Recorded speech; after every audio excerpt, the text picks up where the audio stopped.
asistir y principalmente por la puntualidad. Sé que este es una hora difícil y más ayer se presentaron pues varios eventos, pero bueno, creo que la academia nos motiva a que estemos aquí y para mirar este tema que es tan importante para el mundo de la seguridad y salud en el trabajo, como es el manejo de las historias clínicas ocupacionales. Un tema que nos atañe a todos, no solamente a los médicos del trabajo,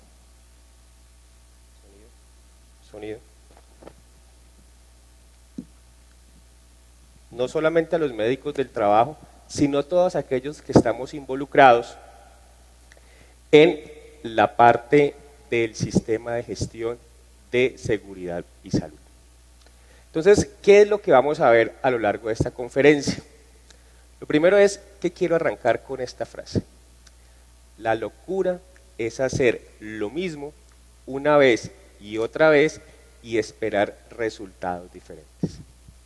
Si yo extrapolo esa frase al mundo de la seguridad y salud en el trabajo, vemos cómo de manera frecuente hacemos actividades y no nos dan los resultados. Ejemplo, hacemos actividades de vigilancia epidemiológica. Y uno dice, venga, ¿y por qué no vinieron los trabajadores y los cité para audiometrías, optometrías, colinesterazas? Y cito 100 y vienen 50. O cito 100 y vienen 40. ¿Qué es lo que está pasando? Y vuelvo al siguiente año, programo la actividad y pasa exactamente lo mismo. Entonces, si usted no cambia el chip, no cambia la actitud y la aptitud con P de cómo maneja su sistema de gestión, pues siempre va a caer en los mismos errores. Entonces, el mensaje aquí para ustedes es, empecemos a hacer las cosas de manera diferente. Si hacemos de esa forma, créanme que en el mundo de la seguridad y salud en el trabajo podemos hacer cosas diferentes y podemos obtener resultados de manera distinta, que nos va a ayudar a que tengamos cada vez una población laboral más sana, que es lo que nos interesa a todos nosotros. Ahora bien, con respecto al tema del manejo de historias clínicas ocupacionales, este va a ser el camino a recorrer. Vamos a hablar un poquitico de la introducción, de qué es la historia clínica, si está normada, no está normada, qué norma versa sobre el manejo de historia clínica y a su vez qué norma nos habla sobre el manejo de la historia clínica ocupacional, un poco de las generalidades de la historia clínica ocupacional, cuáles son las bases técnicas, y creo que esta va a ser la carnita de esta conferencia, sobre el manejo de la historia clínica dentro del sistema de gestión de seguridad y salud en el trabajo. Y por último, el tema de la guarda y la custodia. ¿Quién debe tener la guarda? ¿Cómo se debe hacer la guarda de la historia clínica? ¿Qué pasa si no tengo médico en la empresa? O por el contrario, si tengo médico en la empresa, ¿cómo se debe hacer la guarda? O si tengo un médico pero es de una IPS, ¿quién me debe guardar la historia clínica? Entonces vamos a mirar esa serie de aspectos. Entonces lo primero es, ¿qué es una historia clínica? Y la historia clínica está versada en estas normas que ustedes ven aquí. Desde la Ley de Ética Médica de 1982 se define qué es una historia clínica. Y ustedes lo ven aquí, es un registro obligatorio de las condiciones de salud del paciente. Y es un documento privado sometido a reserva que solamente puede ser conocido por terceros previa autorización del paciente o en los casos previstos por la ley. ¿Cuáles son los casos previstos por la ley? 1, como lo dice aquí la norma, el usuario o el paciente puede conocer la historia clínica. 2, el equipo de salud. 3, el juez de la República si lo necesita. O 4, quien él determine, o sea, quien el juez de la República determine, puede tener acceso a la historia clínica.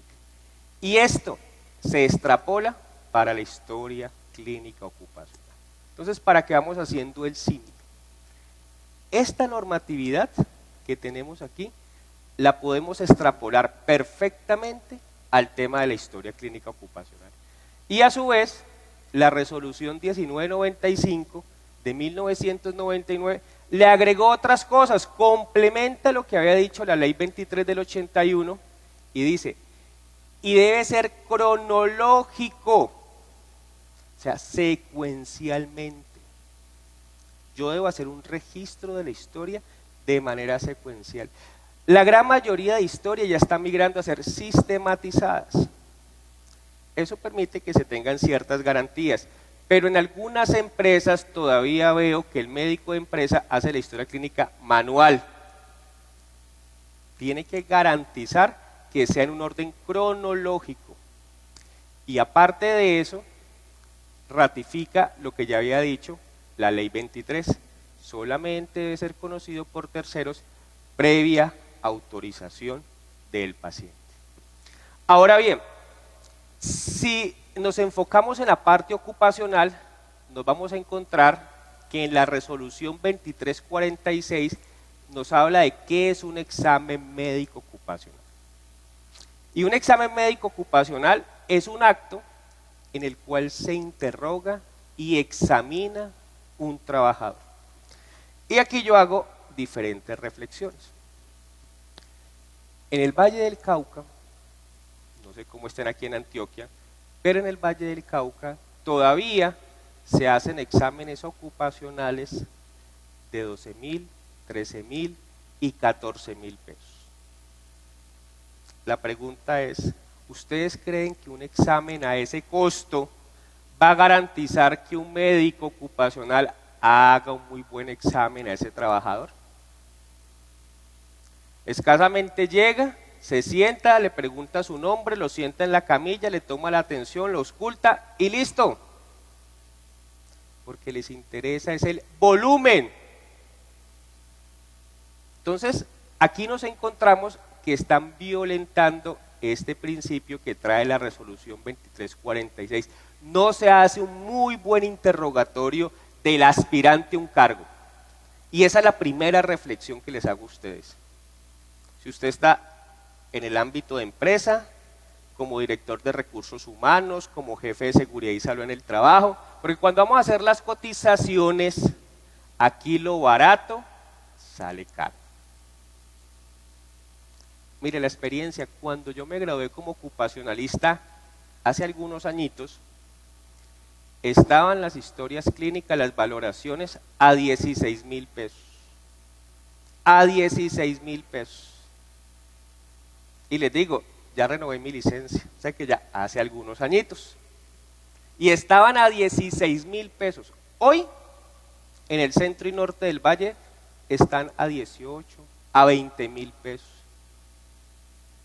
O sea, este tema de la valoración médica ocupacional es un tema que no le están generando la relevancia y la importancia.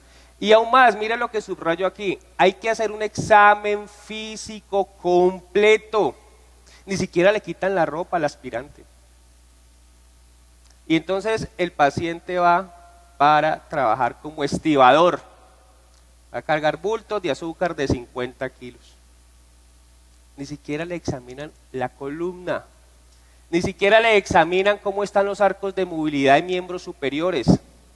Si usted está del lado de la empresa acá, ¿usted cree que ese examen le va a garantizar el mejor concepto de aptitud a ese aspirante? Seguramente no. Y una vez pase de aspirante a trabajador, las cosas cambian, ¿o no? Porque cuando yo necesito entrar a una empresa no me duele ni una uña. No me duele nada. Y es entendible. ¿Por qué es entendible? Porque todos necesitamos trabajar. Necesitamos un medio de congrua subsistencia. Pero si el que está acá, si el profesional de la salud, si el médico ocupacional, que es el perito experto, no hace una muy buena valoración, pues imagínense ustedes la calidad desde el punto de vista psicofísico que vamos a tener de ese tipo de aspirantes. Y cuando ya trasciende la línea y se convierte en trabajador, ahí sí, es que tenía una hernia discal, es que tenía una hernia inguinal, es que tenía un problema de hombro, etc. Y entonces en 3, 6 meses, un año, se convierte en un trabajador reubicado. y va a gozar de estabilidad ocupacional reforzada. Ahora bien, miren, todo este es el acervo normativo que ustedes pueden tener sobre el manejo de historias clínicas y a su vez el tema de la historia clínica ocupacional.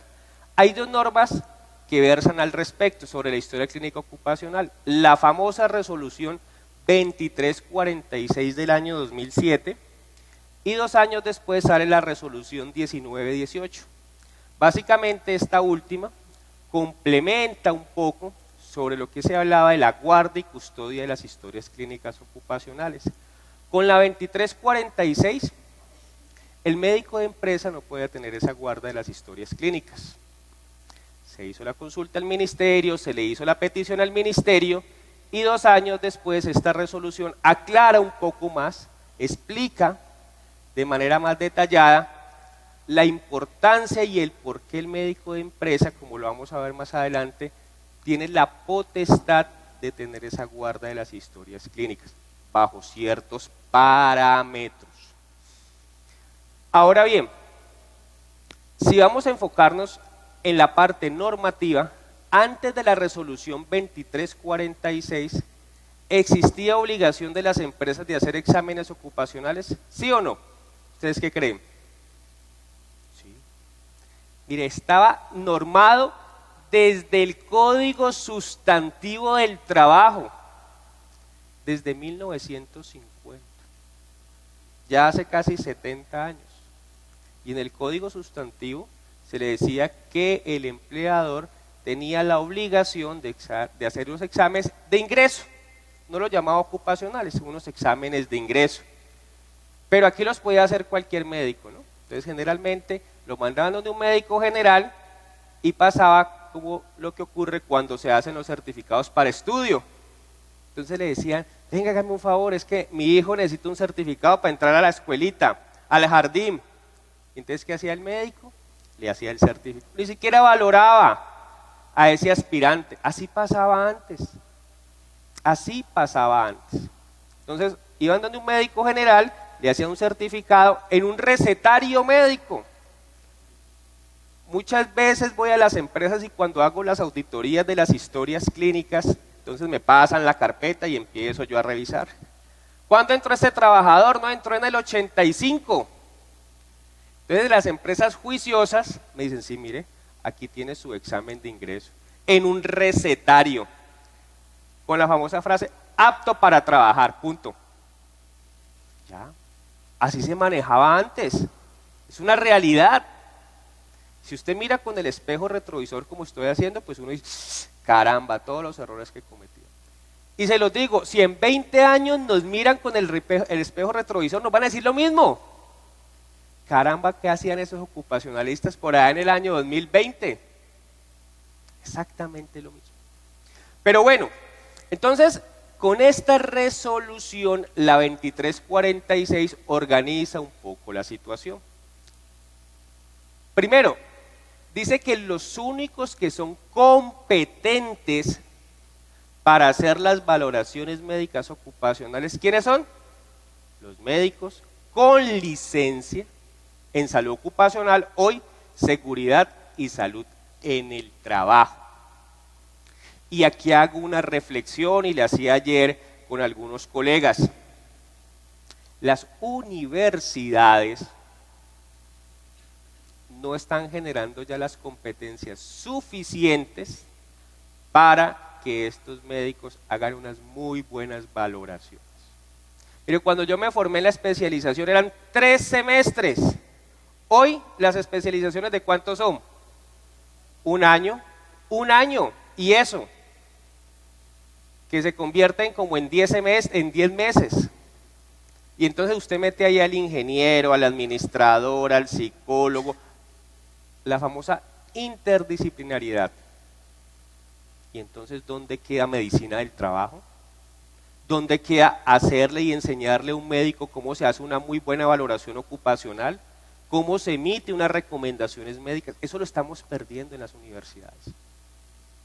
Entonces, por el tema de la famosa competitividad, nuestros futuros médicos ocupacionalistas pues salen sabiendo de todo, pero a la vez de nada, o de muy pocas cosas para hacer esta aplicación de la norma. Entonces, como les decía, la 2346 le da esa competencia, entonces empodera al médico con licencia en seguridad y salud del trabajo para que haga un examen ocupacional y un examen bien hecho, que en muchas ocasiones, no quiero generalizar, pues no cumple con los requisitos que les había mostrado en la diapositiva anterior. Importante de la historia clínica, estos 5 aspectos. La historia debe ser integral. ¿Qué quiere decir integral? Debe contener aspectos como la anamnesis, la identificación del paciente, debe contener aspectos como antecedentes personales, familiares, y si nos vamos desde el punto de vista ocupacional, antecedentes laborales. ¿Dónde ha trabajado usted? ¿A qué factores de riesgo se ha expuesto? ¿Cuánto tiempo? Etcétera. En algunas empresas le solicitamos a esos aspirantes, principalmente para cargos sensibles, tráigame su historia de egreso de la empresa anterior. Tráigame su historia de egreso. ¿Por qué? Porque uno parte de un principio que se llama el principio de la buena fe. Y entonces el trabajador me dice, no, pues que yo trabajé aquí en la empresa Las Empanadas del Mocho. ¿Y usted qué hacía en la empresa Las Empanadas del Mocho? No, pues yo ahí fritaba las empanaditas. Y mentira es que el trabajador está expuesto a otra serie de riesgos. Y como ella viene con una historia, viene con unos antecedentes, con una exposición previa a un factor de riesgo, él no viene nuevo. Aquí podemos contratar gente que tiene 35, 40, 45 años y ya tiene antecedentes de haber trabajado en otras empresas. ¿Cómo hacemos para poder demostrar o determinar si esas exposiciones anteriores no han generado algún tipo de afectación en su salud? ¿Será que la sola valoración clínica es suficiente? Muchas veces requerimos de ayudas diagnósticas o no. Si se va a exponer a manipulación de cargas, ¿cuál sería la ayuda diagnóstica? Digamos, desde el punto de vista ocupacional, que nos podría determinar si existe o no patología de columna. Una tamiz sería una radiografía dinámica de columna, ¿cierto? Entonces, tiene que ser integral, tiene que tener una secuencialidad, un orden cronológico, una fecha estipulada para poder determinar que esa historia lleve a una racionalidad científica, que esté disponible. Disponible quiere decir de que tenga un buen archivo, que ese archivo sea seguro, que solamente el personal de salud o el médico de empresa pueda acceder a ella, y por último, que se haga dentro de la oportunidad necesaria para hacer la valoración respectiva. ¿Cuál debe ser el objetivo de un examen médico ocupacional? Es darle la seguridad del empleador hacia el trabajador, que va a ingresar en las mejores condiciones posibles. Si yo hago una valoración, tengo que garantizar, de acuerdo a mi experticia, a mi pericia como médico, que esa persona que está aquí llamado aspirante, cuando trascienda la línea y se convierta en trabajador, esté en las mejores condiciones psicofísicas. Ese es el objetivo. Entonces volvemos a la reflexión. ¿Exámenes de 10 minutos me van a garantizar eso? Exámenes de 7 minutos. Hace 3 meses mandé un trabajador a una IPS para que le hiciera una valoración ocupacional y le pregunté, ¿cómo te fue? Ni me miró. Ni me miró, doctor. Llegó una niña, un auxiliar que estaba de afuera, me tomó los datos, el señor muy gentil me dijo, siéntese, ni me miró a la cara, me dijo, ¿de qué sufre? De nada, me hizo sentar ahí en una camilla, me tomó la atención, no me quitó ni siquiera la camisa, me auscultó por encima y luego me dijo, listo hermano, afuera le entregan el resultado. Pare de contar. Entonces, ese tipo de cosas, pues en ningún momento van a garantizar este.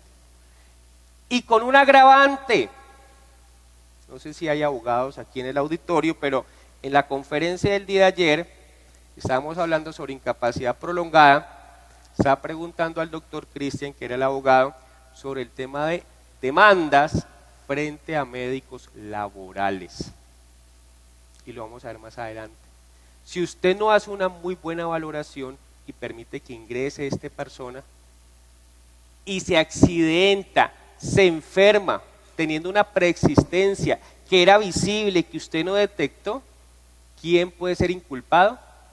El médico. El médico.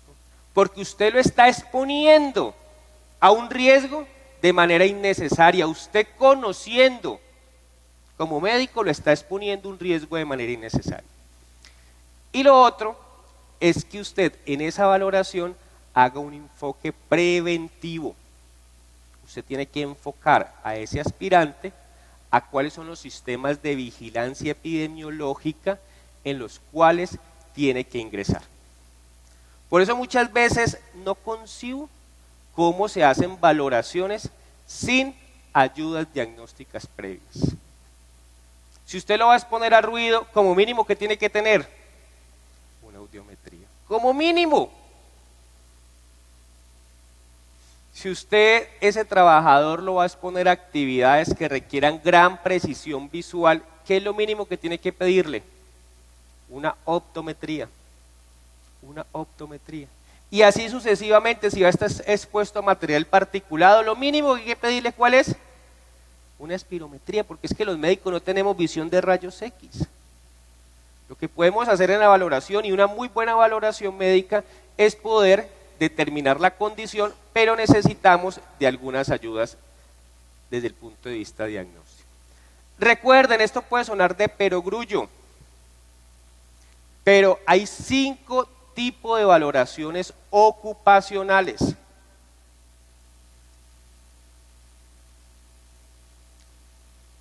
La de ingreso, periódica, de retiro, por cambio de ocupación, y la última, y la que menos se hace, reintegro post incapacidad.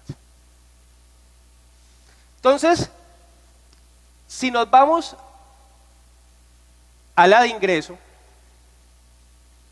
pues cada vez más uno pregunta en los auditorios, se están haciendo exámenes ocupacionales de ingreso, y cada vez más pues la gente levanta la mano y los porcentajes van aumentando en la medida que ha pasado el tiempo, ¿cierto? ¿Qué aspectos quiero resaltar aquí? Si usted es coordinador, coordinadora de seguridad y salud en el trabajo y contrata una IPS para que le haga sus valoraciones ocupacionales, como mínimo tenga en cuenta lo siguiente. 1, invite a ese médico o a ese grupo de médicos a la empresa. Hágale un recorrido por la planta. Es que muchas veces usted contrata a la IPS y ni saben dónde queda la empresa de esos médicos. Entonces eso es lo primero que usted tiene que hacer. Invítelos a la empresa para que conozcan los factores de riesgo en los cuales puede estar expuesto ese aspirante que luego se va a convertir en trabajador. 1. 2. Suministren el perfil de cargos. Créame que casi el 70-80% de las empresas, si no es más, no lo hacen. Entonces contratan la IPS, pero no les pasa el perfil de cargos, no lo invitan a la empresa. 3. Siéntese a acordar con ese prestador de servicios de salud bajo qué criterios van a emitir los certificados ocupacionales. El concepto de apto y no apto, ojo con esto, no se debe utilizar. El famoso concepto de que no es apto para el cargo que aspira, no se utiliza. ¿Por qué no se utiliza? Porque es un concepto discriminatorio bajo el amparo de la ley 361, artículo 26. Entonces, si no se utiliza ese concepto, ¿cuál utilizo, doctor? Ya les dije, usted se sienta con la IPS y van a acordar cuáles van a ser los parámetros en los cuales se debe emitir ese certificado. Ejemplo de ello, sin limitaciones para el cargo que aspira. Y ese sin limitaciones sería como un similar apto. Ahora bien, si él tiene algún tipo de limitación o algún tipo de recomendación, entonces usted le puede colocar con limitaciones para el cargo que aspira.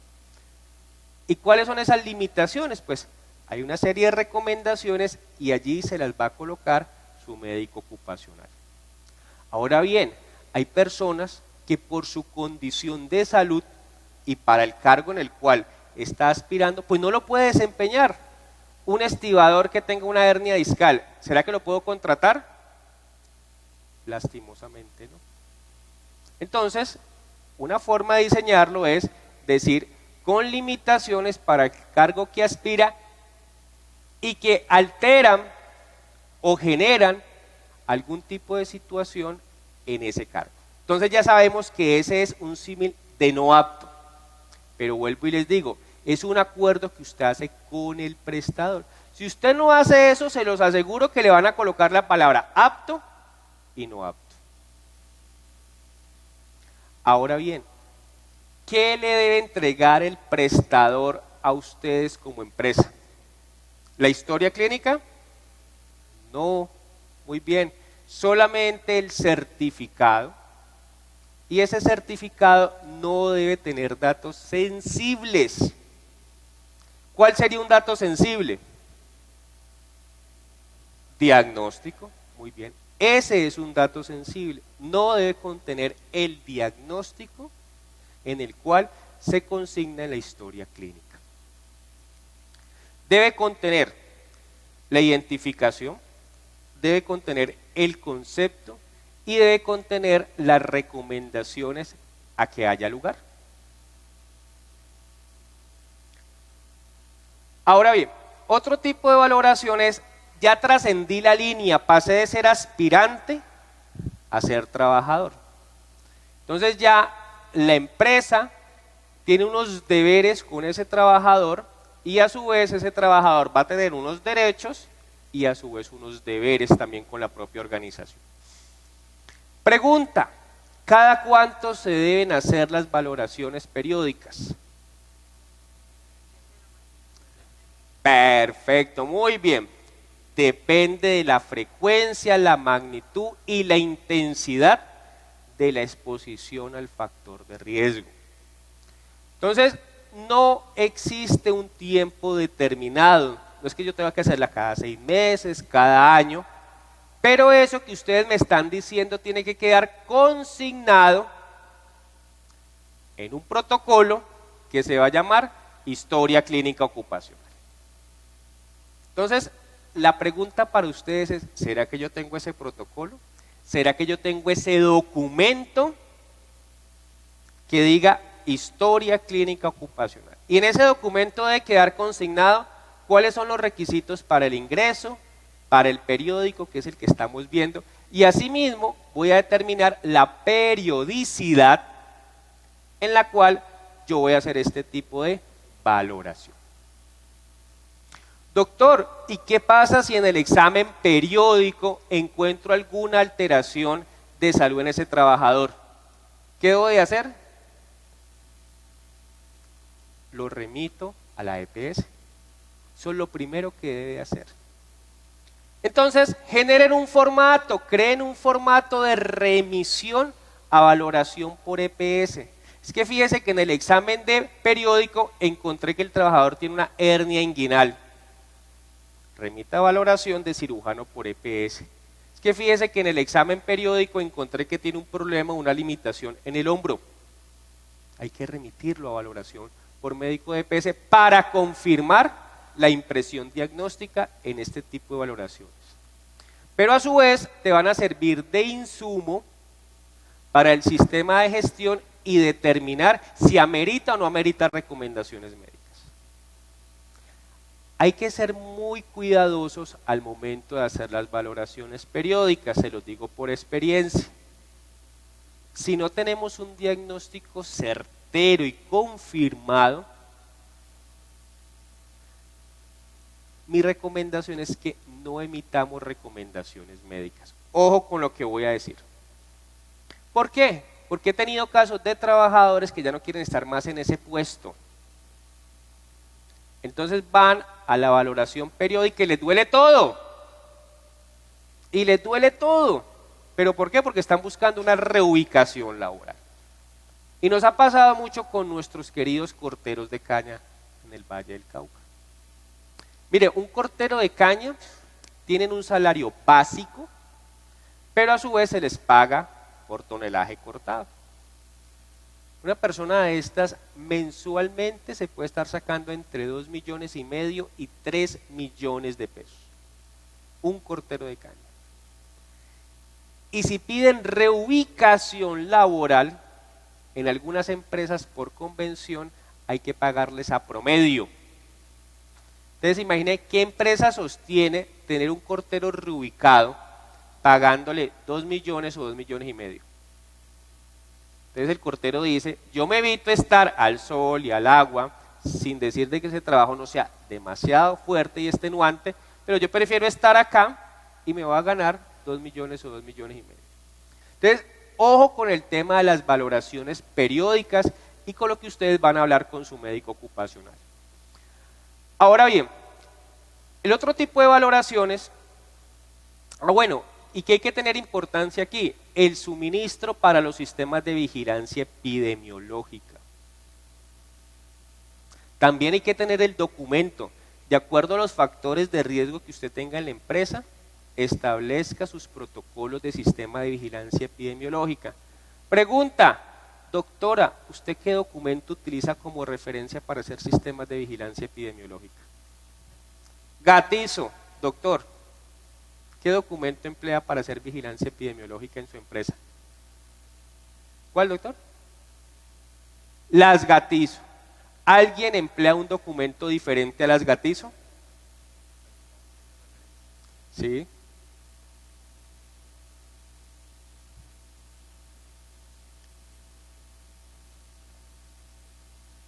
Bueno, veo que usted... Medicina basada en la evidencia. Pero bueno, veo que ustedes son muy juiciosos.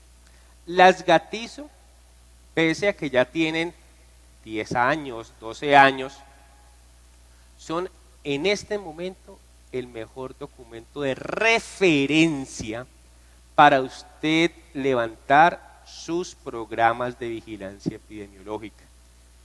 Y les voy a decir algo más allá de, tienen un soporte legal. Entonces, nacen bajo 2 resoluciones. Y esas mismas resoluciones dicen que esos son documentos base de referencia y que si usted va a utilizar otros documentos, debe demostrar con medicina basada en la evidencia que son mejores que la Gatizo.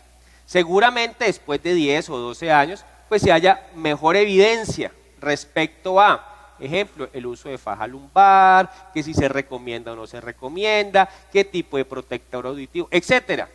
Porque en 12 años la medicina ha avanzado y se han hecho buenas investigaciones. Pero por lo menos mi recomendación es utilice la Gatizo como documento base para que usted monte su sistema de vigilancia epidemiológica.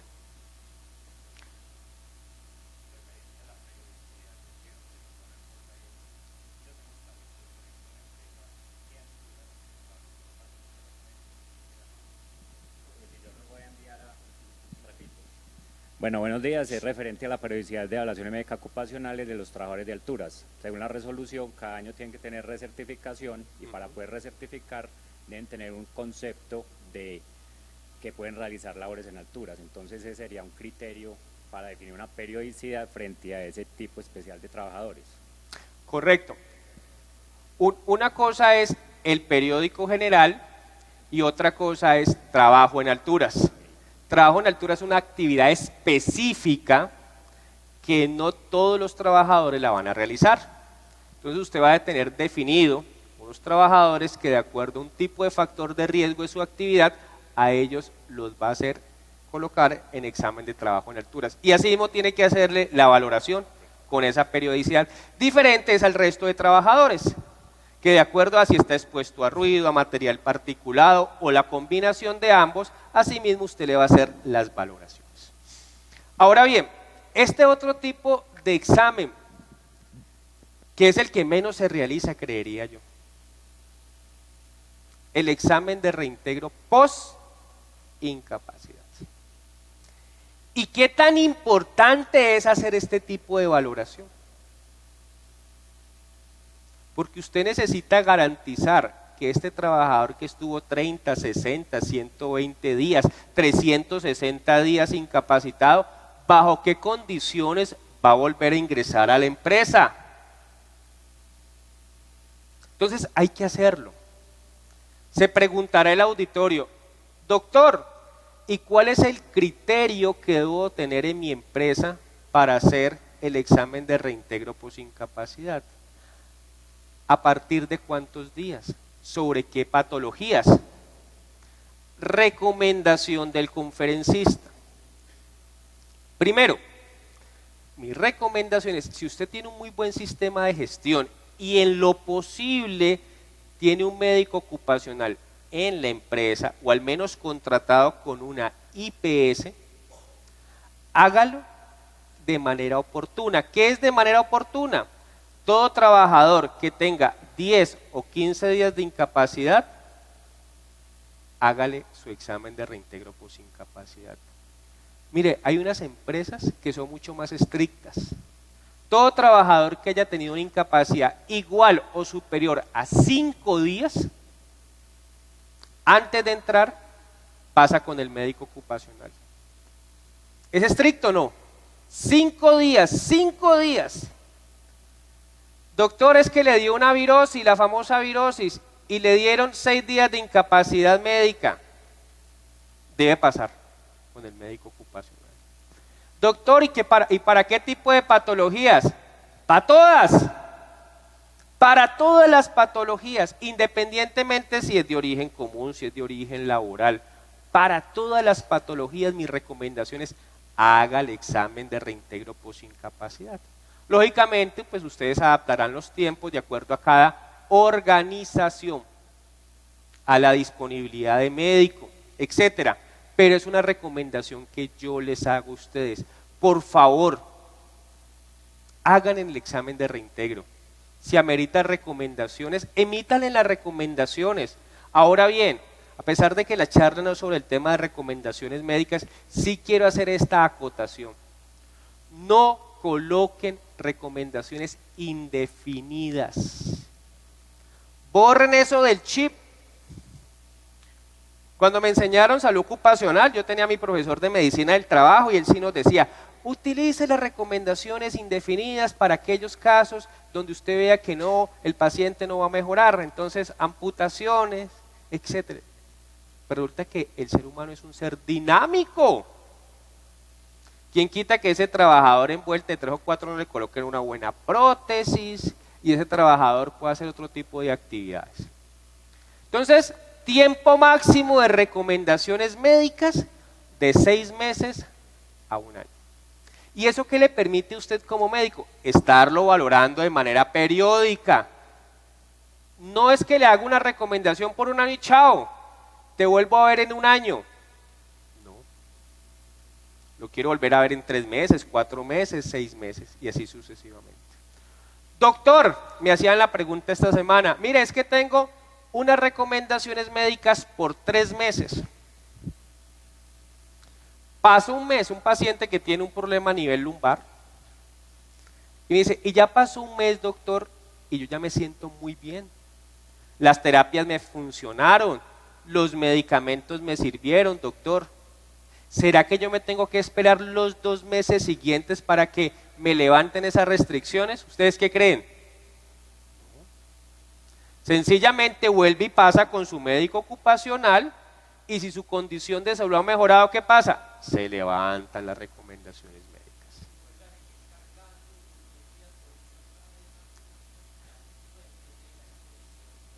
Estamos completamente de acuerdo. Estamos completamente de acuerdo.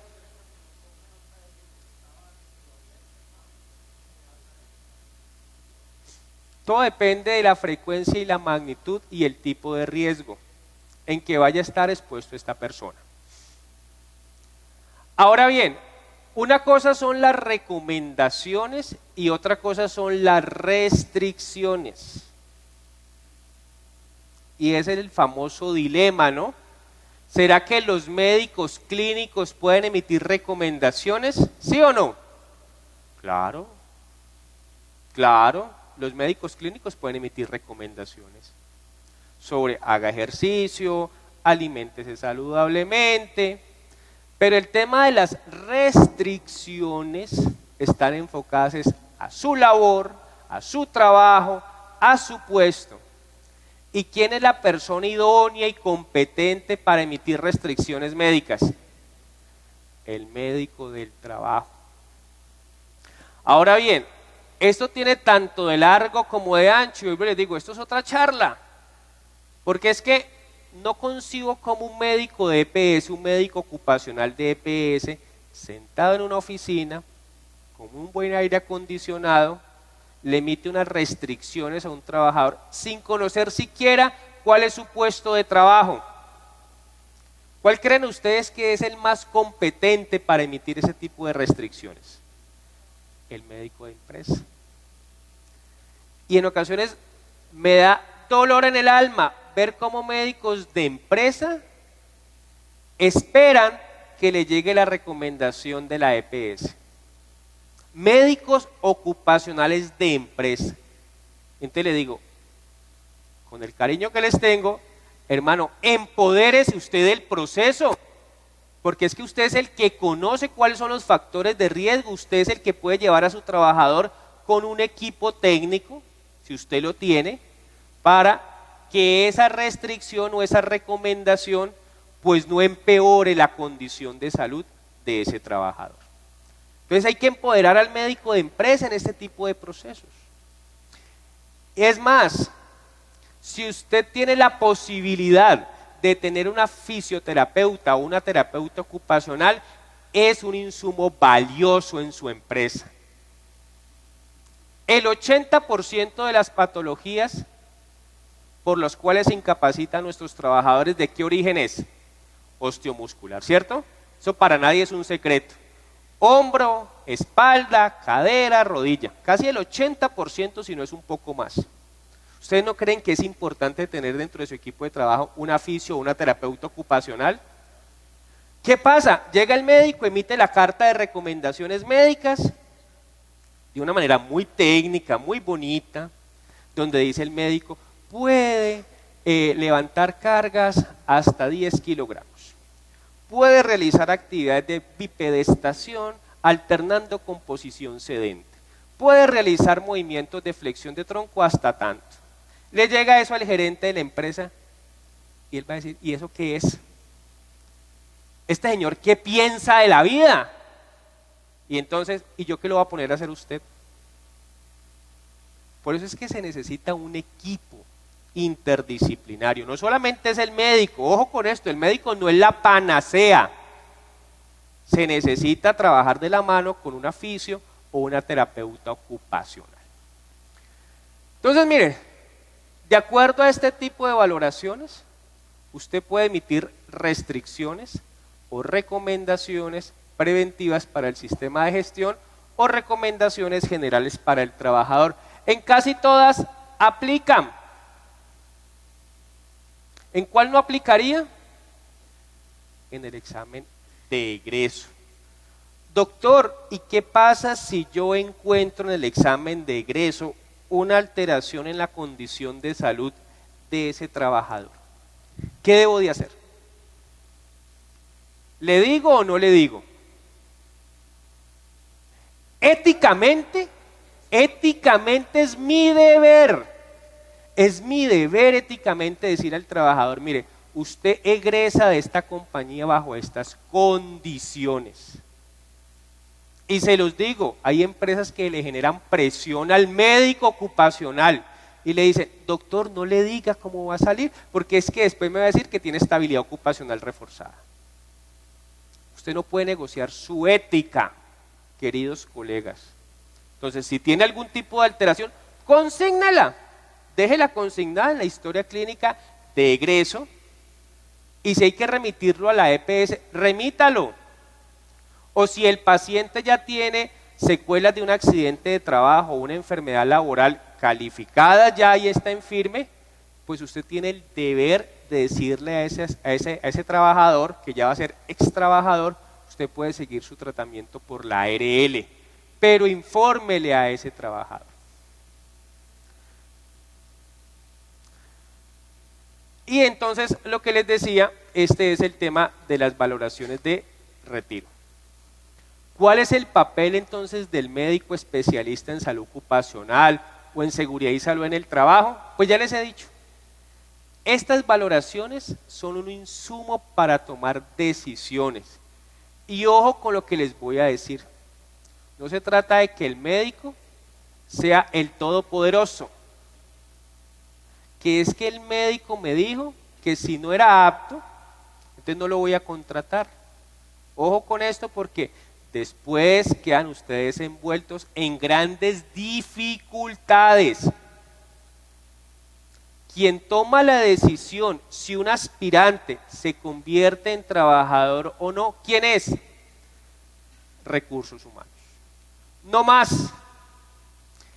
Y les recomiendo, eso tienen que dejárselo claro al aspirante. Déjenselo claro en la consulta, porque si no pasa por X o Y motivo, porque se ha hecho un filtro, se le han hecho una serie de pruebas, etcétera, si no pasa, ¿quién es el primer implicado? El médico. Y desde el punto de vista de la seguridad de ese propio médico, ya en el Valle hemos tenido dificultades de amenazas contra médicos, porque es que el médico no me dejó entrar, fue el médico, me rajé por el médico, dice el trabajador, el médico fue el culpable. Y entonces imagine el trabajador que necesita el empleo, que lleva un año sin trabajar, que tiene deuda y tiene 3 chinos, tiene 3 bocas para darle que alimentar más la esposa. Ojo con eso, este tema es muy delicado. Y por eso la recomendación es, déjele la constancia, dígale al aspirante. Esta es una valoración dentro de las tantas que se hacen en la compañía, pero quien toma la decisión es recursos humanos. Ahora bien, ojo con esto, y lo que les decía al comienzo de la charla, si usted no le hace una adecuada valoración a ese aspirante y esa persona ingresa con algún tipo de alteración que más adelante puede generar una afectación ostensible en su salud, usted como médico puede verse implicado en problemas desde el punto de vista legal. Ojo con esto. Entonces miren por ejemplo este ejemplo aquí. Un trabajador con una pseudoartrosis de fémur tiene ese antecedente. Y usted en esos famosos exámenes de 7 minutos ni siquiera le hizo los arcos de movilidad de cadera. Y ese es otro tema técnico, ¿no? Los médicos ocupacionales no pueden olvidarse de la semiología, de cómo se evalúan los arcos de movilidad, etcétera. Entonces este médico no le hizo la adecuada valoración y permitió que entrara. Y luego este trabajador, haciendo manipulación de cargas, se refractura porque sufre una caída a los 15 o 20 días. ¿Existe o no existe aquí probablemente una culpa del médico que hizo la valoración? Seguramente sí, ¿cierto? Entonces, puede verse implicado en todo este tipo de aspectos legales: lucro cesante, daño emergente, etcétera, y que va a tener algún tipo de alteración este médico.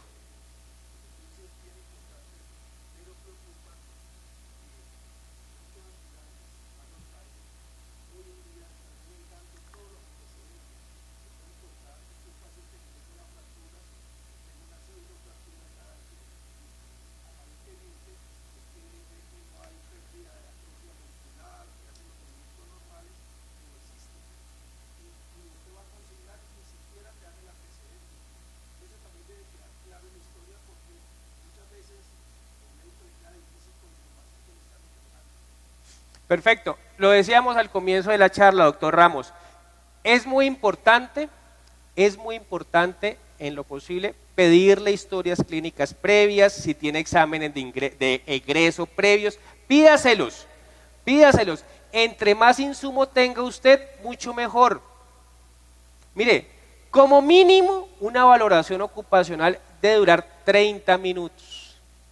Como mínimo durar 30 minutos una valoración desde el punto de vista.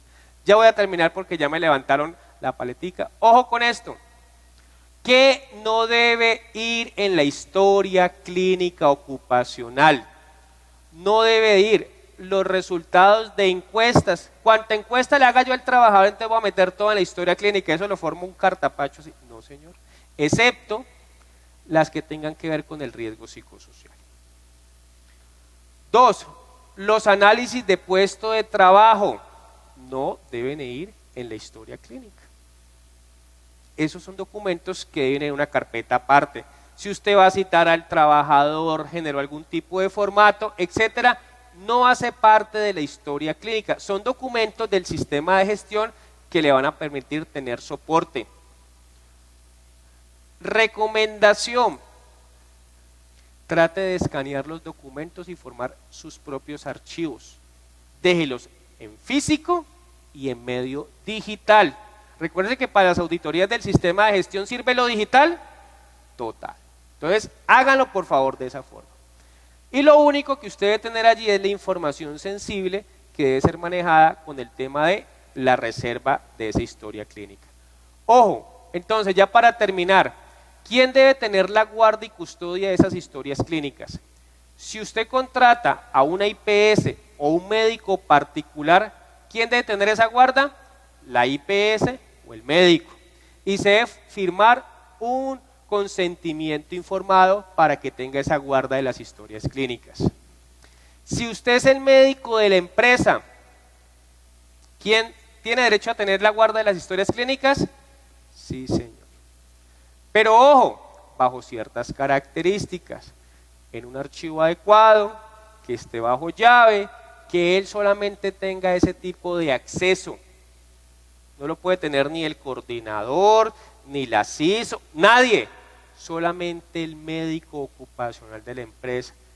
Doctor, ¿y si yo tengo unas auxiliares de enfermería, pueden tener acceso a la historia clínica? Sí, señor, porque hacen parte ¿de quién? Del equipo de salud. Sí, señor. Sí pueden tener acceso a esas historias clínicas ocupacionales. Y por último, ¿cuánto debe ser la conservación de esas historias clínicas? 20 años. Ahí está estipulado en la norma. Usted debe tenerlas por 20 años, este tipo de valoraciones. Las empresas, muchas de ellas ya están migrando a las historias clínicas digitales. Eso es un avance. Entonces, en lo posible, traten de escanear los documentos. Si ustedes pueden comprar un software mucho mejor, porque eso les va a facilitar todo el tema de la guarda y la custodia de las historias clínicas ocupacionales. ¿Cuál es el mensaje aquí? El mensaje es, mire, las historias son un insumo importante dentro del sistema de gestión. Cada vez las empresas están migrando a hacer las valoraciones ocupacionales como establece la norma. Si usted tiene una de egreso, recuérdese que le hace la cartica al trabajador informándole el día y la hora. Doctor, y si el paciente no asiste, ya es problema del paciente. Usted le informó, su deber es informarle el día y la hora de la cita del examen médico de retiro. Eso para que ustedes lo tengan claro. Yo no puedo a un paciente, a un trabajador que va a egresar, retenerle el pago de cesantías o retenerle el pago de la liquidación porque no fue un examen de egreso. Ojo con esas prácticas que he visto. Eso es constreñir a esta persona. Y eso no se puede hacer. Usted lo único que hace es que emite su carta. Y que firme, lógicamente, el recibido. Perfecto, eso es lo que quería compartir con ustedes sobre el tema de historias clínicas ocupacionales. ¿Tenemos espacio para 2 o 3 preguntitas? Estamos sobre el tema del tiempo. Sí, estamos sobre el tiempo porque tenemos muchas conferencias. Desafortunadamente no podemos acceder en este momento a preguntas. Dos preguntitas. Bueno, me dice el conferencista que podemos hacer dos preguntitas entonces.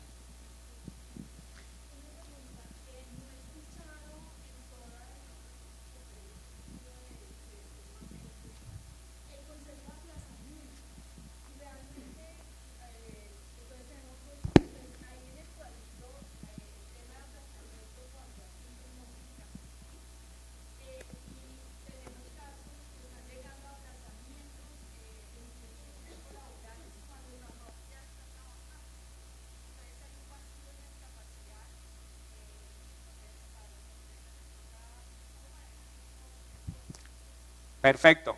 Gracias por la pregunta. Y es muy válida, mire. Aplazamiento. ¿Puede existir en un certificado aplazamiento? La respuesta es sí. Me pongo en el papel del aspirante. Tengo todo el ánimo, tengo todas las ganas, tengo toda el ansia de entrar a una empresa. ¿Y cómo es que este señor que está ya sentado, gordito, bajito, me dice que no? Porque sospechó que tengo una hernia inguinal. Ojo, sospechó que tengo una hernia inguinal. Entonces, ¿qué hace usted como médico de manera responsable? Si usted tiene esa sospecha, ¿qué debo de hacer? Confirmarla. Confirmarla. ¿Cómo la confirmo? Con una ecografía. Entonces, usted puede aplazar a ese aspirante. Le coloca aplazado, se le informa, le dice, mire, yo sospecho que usted puede tener una patología, una masa en el canal inguinal, te voy a mandar este examen. Y se hace. Y me lo aporta. Y ya con base en ese concepto se toma la decisión final. Pero es válido el aplazamiento.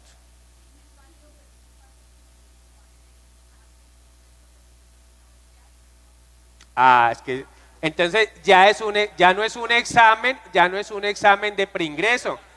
Ya no es un examen de preingreso.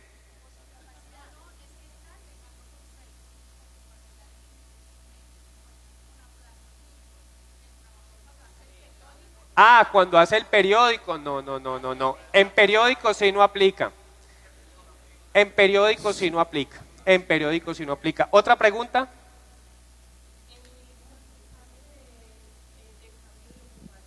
Perfecto.